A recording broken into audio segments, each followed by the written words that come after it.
추가 생계비를 신청해 볼 수 있는 여지 자체가 없어지는 겁니다.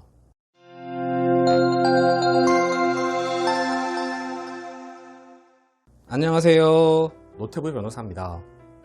개인의 생을 알아보시다 보면 청산가치 보장의 원칙이라는 얘기를 반드시 듣게 되실 겁니다.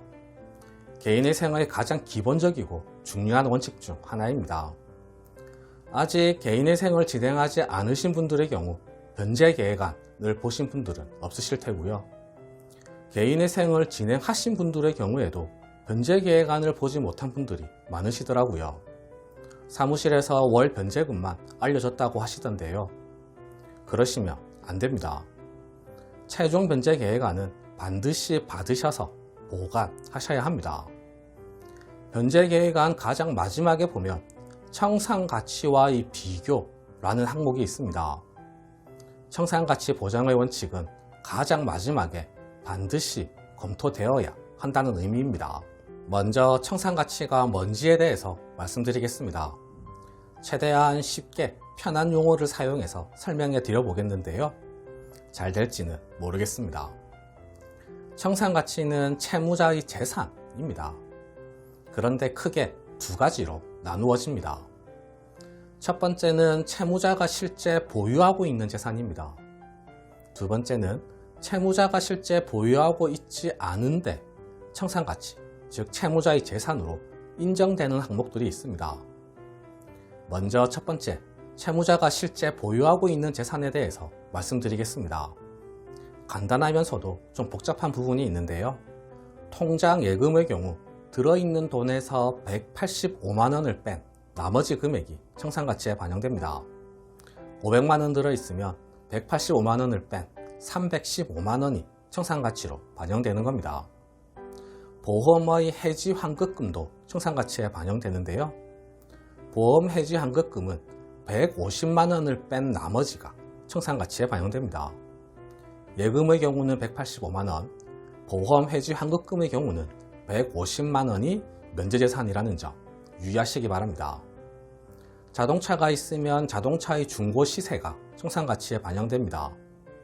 자동차 중고시세는 엔카 사이트가 기준이 됩니다. 전세보증금도 청산가치에 반영됩니다. 다만 소액임차 보증금은 빠집니다. 소액임차 보증금은 2025년 기준 서울시 5,500만원, 과밀억제권역 4,800만원, 광역시 등이 2,800만원, 그 밖의 지역이 2,500만원인데요. 지역에 따라 보증금에서 소액임차 보증금을 빼고 나머지가 청산가치에 반영되는 겁니다. 이렇게 보증금은 면제재산으로 인정되는 금액이 크기 때문에 이를 잘 활용하시면 개인의 생을 유리하게 진행하실 수 있습니다. 땅이나 집과 같은 부동산이 있으면 부동산의 시세가 청산가치입니다. 아파트의 경우는 KB 부동산 사이트가 기준이 되고요. 아파트가 아닌 땅이나 건물의 경우는 법원이나 회생위원마다 기준이 다릅니다. 또 개인 사업자이신 분들의 경우 사업장 내의 설비, 재고품, 비품 등도 청산가치에 반영됩니다. 여기까지가 채무자가 실제 보유하고 있는 재산에 대한 내용입니다.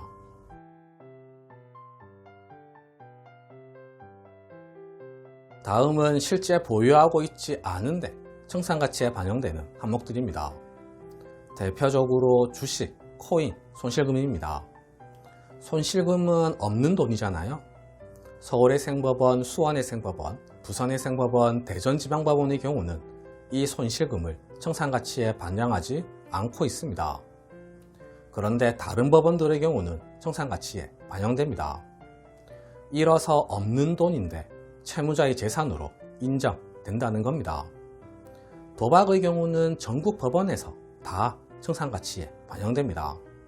주식 코인과는 다르고요. 또 종종 문제가 되는 것이 보이스피싱과 같이 사기당한 돈입니다.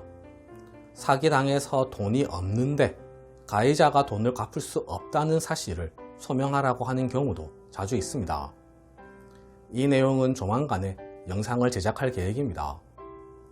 그리고 사용처가 불분명한 돈들도 청산가치에 반영됩니다.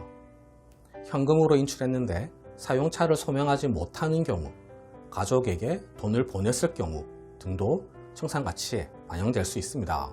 개인회생 신청서를 접수할 때는 저희가 청산가치를 최소화해서 접수합니다. 그리고 보정을 하면서 청산가치를 늘리는 형태로 진행되는데요.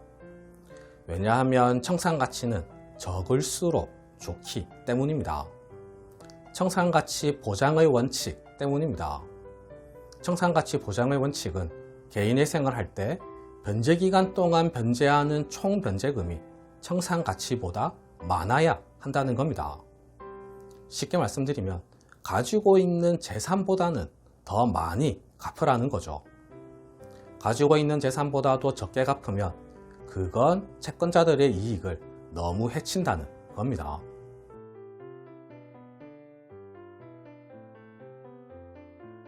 예를 들어서 설명해 보겠습니다.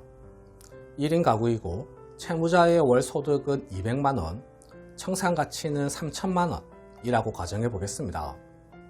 설명의 편의를 위해서 1인 가구 최저 생계비는 144만원으로 계산하겠습니다. 월 변제금은 200만원에서 1인 가구 최저 생계비 144만원을 뺀 56만원입니다. 변제기간을 36개월로 하면 이 채무자가 변제기간 동안 변제하는 총 변제금은 2,016만원이 됩니다. 그런데 청산가치가 3천만원이었습니다. 변제기간 36개월로 한 총 변제금은 2,016만원입니다. 총 변제금이 청산가치보다 적습니다. 이러한 경우 이분은 변제금 56만원, 변제기간 36개월로는 개인회생을 진행하실 수 없는 겁니다.